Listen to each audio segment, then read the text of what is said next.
Hi. Varun Tej hero నటిస్తున్న cinema వచ్చేసి మార్చి 1 తారీఖు రిలీజ్ కాబోతుంది. ట్రైలర్ అయితే వచ్చింది.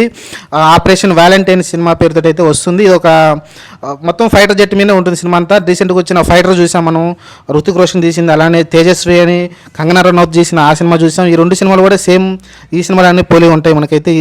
ఈ సినిమా అంత ముందు అంతరిక్షం అనే సినిమా కూడా తీశాడు. ఇలానే అంతరిక్షంలో ఆ ఫైట్లు కావచ్చు అవన్నీ మనం చూసాం. చాలా గ్రాఫిక్స్ ఎక్కువ వాడతారు. మరి ఈ సినిమాలో కూడా ఫైటర్ జెట్లు వాడారంటే ఖచ్చితంగా సీజీ వరకు చాలా ఉంటుంది. విఎఫ్ఎక్స్లు కూడా చాలా ఎక్కువ ఉంటాయి కాబట్టి మరి చూడాలి. ఈ సినిమా జస్ట్ ఫైటర్ జెట్ల మీద లేకుంటే నావీ మీదే డిపెండ్ అయి ఉంటుంది కాబట్టి కొంచెం ఖర్చు తక్కువే ఉండొచ్చు, కానీ గ్రాఫిక్స్కి అయితే ఎక్కువ ఖర్చు అవుతుంది. సినిమా షూటింగ్ అంతా గాల్లోనే ఉంటుంది కాబట్టి మరి చూడాలి. మరి ఆ మూమెంట్లు కానీ లేకుంటే ఆ ఫైటర్ జెట్లు ఫైట్లు కానీ మనం రీసెంట్గా వచ్చిన హృతిక్ రోషన్ సినిమా అంతకైతే ఆడలేదు. ఎందుకంటే అంత అట్రాక్షన్ అనిపించలేదు మనం. ఎందుకంటే హాలీవుడ్ సినిమాలు చూసాం, టాప్ గన్ కావచ్చు లేకుంటే మార్విక్ కావచ్చు, చాలా చాలా ఇంట్రెస్టింగ్ ఉంటాయి సినిమాలు అయితే.